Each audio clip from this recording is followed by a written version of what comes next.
Today I will be start Dynamics Chapter 9 Central Orbit for BSc. Central orbits क्या होते हैं कि a central axis is the path described by a partial under the action of a central force. क्या होता है कि जैसे सन है, सूरज, सन के अराउंड जो काफ़ी सारे प्लेनेट्स होते हैं, ग्रह जिन्हें हिंदी में बोलते हैं, वो सन के अराउंड राउंड करते हैं, उसके चक्कर काटते हैं.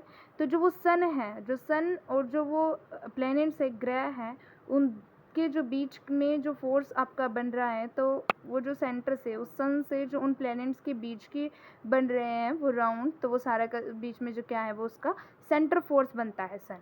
और जो वो एक्शन है ना वो सेंट्रल ऑर्बिट कहलाता है. एक्शन क्या है? सन और उन प्लैनेट्स के बीच में जो देखो यहाँ से ये सन है, सपोज मान लो ये आपका सन है और इसके अराउंड काफ़ी सारे प्लेनेट जो हैं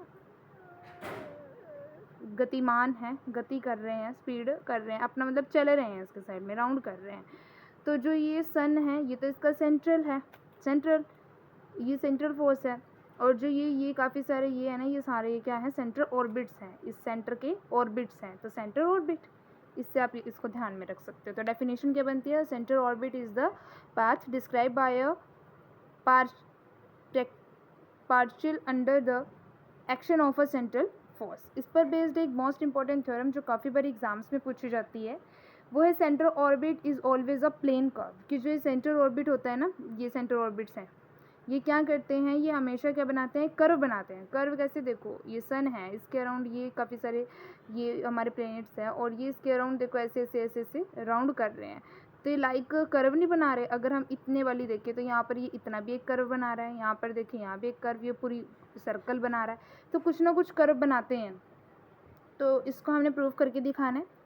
सबसे पहले आपको पता है एक्सेलरेशन हमारी किसके इक्वल होती है? D square r vector d t square, where r is the origin से लेकर जो हमने कोई पॉइंट लिया है, पार्टिकल हमने लिया है यहाँ पर कोई पी, पार्टिकल पॉइंट है यहाँ पे पी, उन दोनों के बीच का जो डिस्टेंस है, ओरिजिन से जो उस पॉइंट्स के बीच का डिस्टेंस है, उसको हम बोलते हैं आर.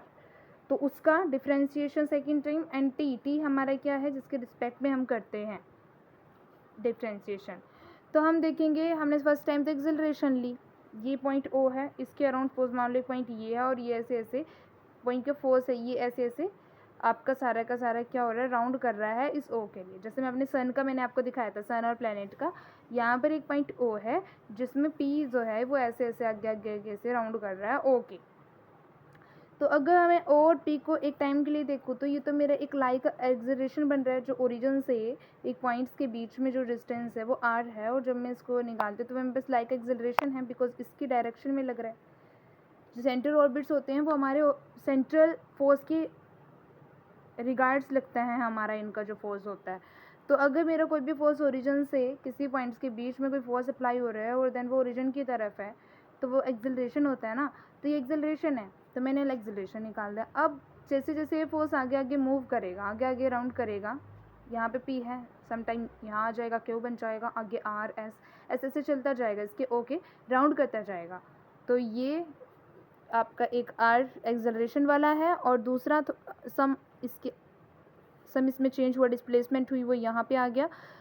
तो यहाँ से यहाँ ओरिजिन से ये एक पॉइंट ये बन गया. तो ये क्या है? सेंट्रल फोर्स है. आगे जाएगा फिर एक और सेंट्रल फोर्स आएगा, फिर वन ऐसे मैनी टाइम्स आपके सेंट्रल फोर्सेस अराइज होंगे यहाँ से. तो वी से रेट मैं आपको क्या कहना चाहती हूँ कि जो ये वाला हमारा सेंट्रल फोर्स बन रहा है ना, ये इससे अगले वाले जितने भी बनेंगे सारे के सारे हमारे इस एक्सेलरेशन के पैरेलल नहीं है. एक्सेलरेशन क्या है? एक ओरिजिन से लेकर किसी पॉइंट्स के बीच की डिस्टेंस है. तो इस डिस्टेंस के अलोंग ये सारे के सारे मेरे वो उसकी जैसे जैसे राउंड कर रहा है मेरा पार्टिकल, वैसे वैसे आगे आगे चल नहीं रहा है. तो ये सारे के सारे जो सेंटर फोर्सेस मेरे राइज होंगे यहाँ से, वो सारे के सारे इसके पैरेलल नहीं एक्सेलरेशन के. तो यहाँ से मेरे पास जो आर वेक्टर था यानी कि ओ और पी के बीच का डिस्टेंस था, और जो दूसरी मेरे पास एक्सेलरेशन थी, वो दोनों मेरे पास पैरेलल आ गई हैं. तो जब भी मेरे पास कोई भी दो वेक्टर पैरेलल होते हैं तो हम क्या करते हैं, उनकी जो मल्टीप्लाई होती है वो ज़ीरो आती है. या प्रीवियस क्लासेस में पढ़ चुके हैं. तो जब मैं इनकी मल्टीप्लिकेशन करूँगी, d square r d t square parallel to r square हैं, तो इनकी मल्टीप्लिकेशन ज़ीरो होगी.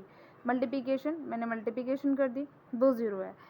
उसके बाद मैंने क्या किया, D are upon D T and D are upon D T इन दोनों की मल्टीप्लिकेशन कर दी, करके इसमें ऐड कर दिया, क्योंकि ये दोनों देखो सेम सेम है और वी नो डैट जब हम सेम वेक्टर्स की एडिशन करते हैं तो वो ज़ीरो होती है। तो यहाँ पे सेम सेम वेक्टर इनकी एडिशन करेंगे तो जीरो की इक्वल ही आती है। तो इसके अंदर अगर मैं ज़ीरो का ऐड करूँ तो कोई फ़र्क नहीं है, तो इसलिए मैंने इसमें D R upon D T को मल्टीप्लाई कर दिया।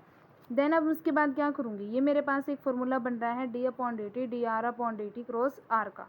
जब आप इस क्रॉस को ओपन करते हो तो ये यही है मेरे पास फार्मूला बनता है कि फर्स्ट वाले का डेरिवेटिव दूसरे वाला एज इट इज प्लस दूसरे वाला का डेरिवेटिव पहले वाला एज इट इज, ऐसे नहीं होता। तो ये वाला मेरा बन गया इसका फॉर्मूला।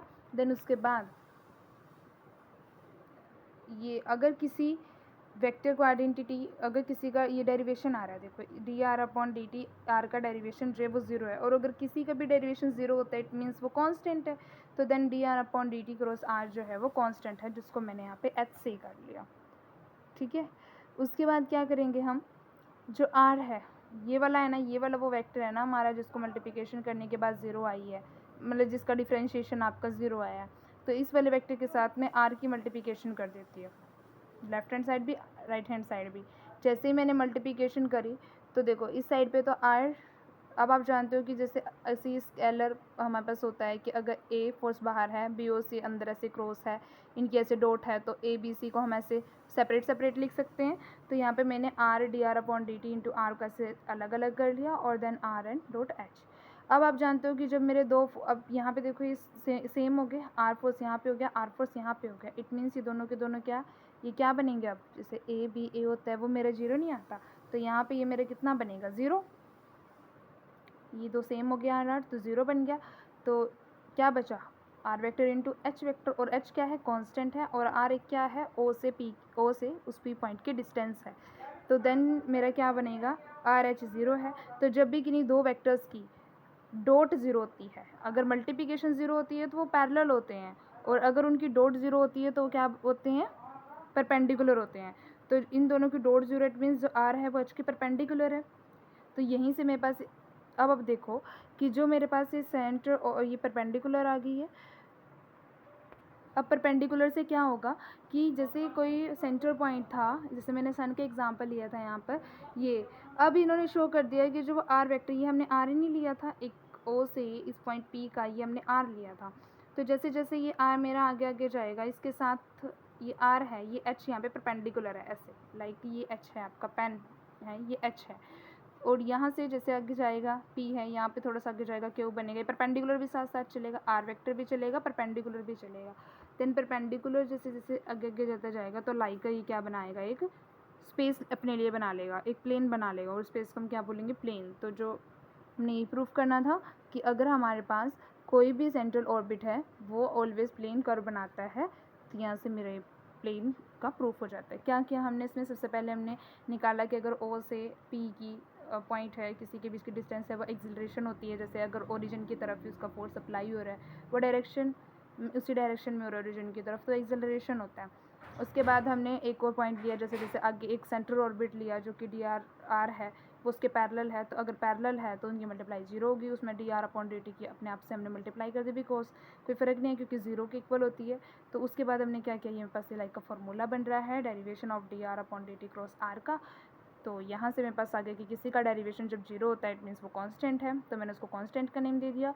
उसके बाद मैंने उस टर्म को, जिसको मैंने कांस्टेंट माना था, उसको मैंने आर से मल्टीप्लाई कर दिया बोथ साइड्स, और जैसे मैंने आर से मल्टीप्लाई किया, यहाँ पर मेरे पास एक फार्मूला होता है कि अगर दो वेक्टर्स के अंदर ऐसे क्रॉस है और बाहर में एक के साथ डॉट है तो हम उनका से आर ऐसे अलग अलग कर सकते हैं ना, जैसे ए बी सी में होता था, ए बी सी को अलग अलग कर सकते थे, यहाँ पे मैंने इनको अलग अलग कर दिया, और यहाँ पे r dot n as it is है। तो यहाँ पे दो वेक्टर्स जब सेम होते हैं तो ज़ीरो बनते हैं, तो zero and r n h बन गया। और अब यहाँ पे हमने देखा कि दो वेक्टर्स हैं आर और एच, दोनों के दोनों क्या है, जब किसी की दो वेक्टर्स की डॉट हो तो परपेंडिकुलर होते हैं, जब मल्टीप्लिकेशन हो तो पैरेलल हैं, और जब डॉट हो तो परपेंडिकुलर है। तो परपेंडिकुलर हैं तो आर एच के परपेंडिकुलर है, और वी नो डेट हमारा आर क्या था, आर हमारा यही नहीं था किसी पॉइंट से पी का ये डिस्टेंस। तो जो आर जैसे जैसे आगे आगे चलता जाएगा इसके साथ ही एक एच परपेंडिकुलर भी चलेगा, और जैसे ही एच परपेंडिकुलर होगा ये अपने अराउंड का सारा एक स्पेस यहाँ से ले लेगा, यानी कि प्लेन भी इसके साथ साथ एक बनाएगा। तो जो सेंट्रल ऑर्बिट है वो हमेशा एक प्लेन कर्व बनाएगा, यही हमें शो करना था।